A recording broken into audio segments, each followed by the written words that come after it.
Graça e paz, meu irmão, gratidão damos a Deus pela oportunidade de vivermos um novo dia e nele a gente se debruçar sobre a palavra do Senhor, se alimentar do seu alimento espiritual e ser fortalecido para tomar as decisões importantes na nossa caminhada de vida e o nosso testemunho cristão seja cada vez mais, vamos dizer assim, mais firme, mais forte e mais verdadeiro. Hoje, dia 14 de maio de 2025, a nossa meditação nos leva pelo livro de Jó, capítulo 21, e o nosso versículo de trabalho será o versículo 7.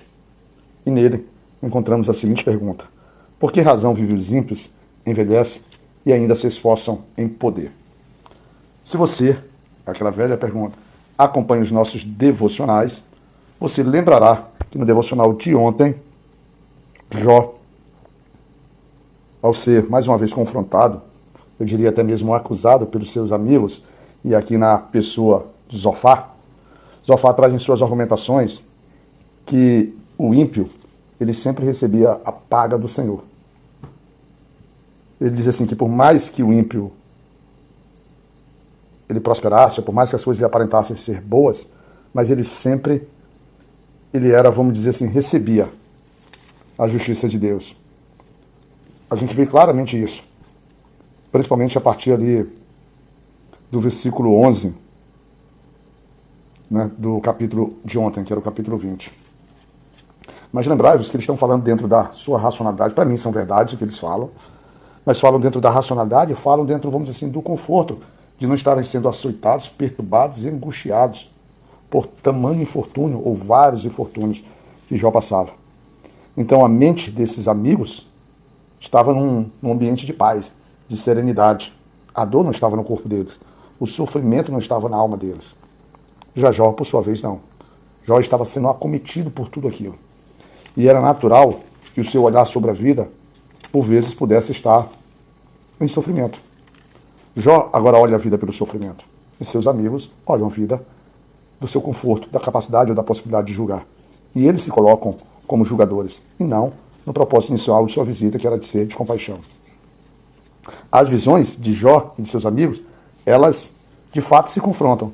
E eu ousaria dizer, não porque seus amigos mentem para Jó, mas porque seus amigos, assim como Jó, eles não têm a compreensão do que está acontecendo, de quem está movimentando, de quem está proporcionando a cada um deles passar por aquelas experiências.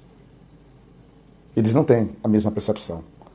Mas reside uma diferença também nesse ponto, até nesse ponto entre os dois existe, ou entre eles existe uma diferença. É que Jó não sabia por que passava e a todo momento ele questionava o nosso Deus por meio da argumentação com seus amigos o porquê dele passar aquilo. Enquanto os seus amigos, na sua serenidade, no seu conforto, no seu senso, na sua maturidade, diziam assim, olha, eu já tenho vivido isso, eu já tenho observado isso, e eu posso confirmar, se você passa por isso, é porque você assim o fez. Eles, diferentemente de Jó, eles não buscam a resposta no Senhor. Eles já têm uma resposta pronta no seu coração. A vida já lhe ensinou uma resposta. E se há sofrimento, é a penitência vinda do próprio Senhor sobre aquele que é iníquo, aquele que é pecador, aquele que anda em desobediência a Deus. E exatamente esses pontos distintos em que Zofar traz a certeza da recompensa, vamos chamar assim, do ímpio, ou seja, que Deus lhe daria o pagamento, lhe daria, vamos dizer assim, lhe cobraria, é que Jó confronta. Porque Jó traz a clareza, traz também no senso de observação de sua vida, que não parece ser dessa forma, tão claramente assim. Ou parece que o Senhor não responde tão rápido assim àqueles que praticam iniquidade. E Jó pontua isso de uma forma muito interessante. Primeiro, porque ele fala para os seus amigos que eles deveriam ouvi-lo com atenção. E talvez, eles ouvindo Jó com atenção, eles aprenderiam a lhe consolar, a entender o que ele passava. E Jó lhe deixa muito claro, logo no versículo 4, o seguinte: porventura me queixo a algum homem, mas ainda que assim fosse, por que se não angustiaria o meu espírito? Eu não tenho direito de estar angustiado, mas apesar de vocês estarem ouvindo o que eu estou falando, mas eu estou falando com Deus, e vocês são testemunhas daquilo que eu estou dizendo. Mas eu não me lamento para vocês. porque vocês claramente não têm condições de me socorrer. Jó não entende, porque ele é um homem justo, um homem bom, ou pelo menos um homem que não fez nada para poder chamar tamanhas atrocidades, tamanho sofrimento sobre si, e recebe isso. E no seu meio, na sua experiência de vida, na sua vivência, vários ímpios prosperam. Vários ímpios gastam o seu dia alegrando-se até que encontram a sepultura. E o interessante é que mesmo Zofar, trazendo que a paga do ímpio estará sobre, por exemplo, sobre o jugo da sua morte, e Jó também, levando que o ímpio, apesar de se alegrar, também morrerá, assim como...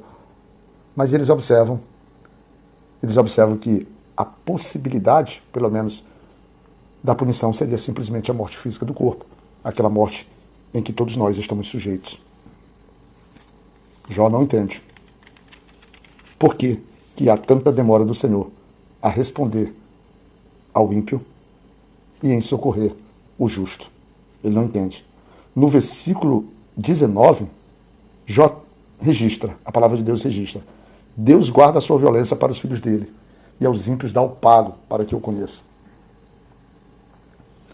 Traz aqui, diferentemente do que em alguns versículos da Bíblia trazem, que é como se os filhos daqueles que praticam aquilo que agrada ao Senhor recebessem. Era reservado a esses filhos a violência do Senhor, que seria a sua correção, mas aos filhos dos homens ímpios não.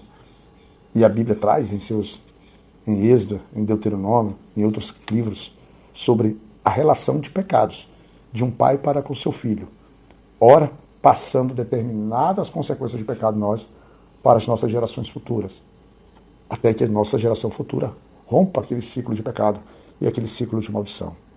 Jó não entende. Os dois, o que eu acho interessante, o que o Espírito me comunica, é que ambos, às vezes por falarem verdades, mas falam verdades focado, principalmente seus amigos, num conceito errado. Porque Jó simplesmente, talvez a sua maior angústia espiritual é não compreender o motivo do seu sofrimento. E isso angustia, meu irmão. A compreensão daquilo que passamos é fundamental para que a gente possa aceitar ou não. Por isso, nós nos socorremos no Senhor, ou buscamos no Senhor a sua resposta. E Jó tem feito isso. O problema é que o Senhor se põe em silêncio.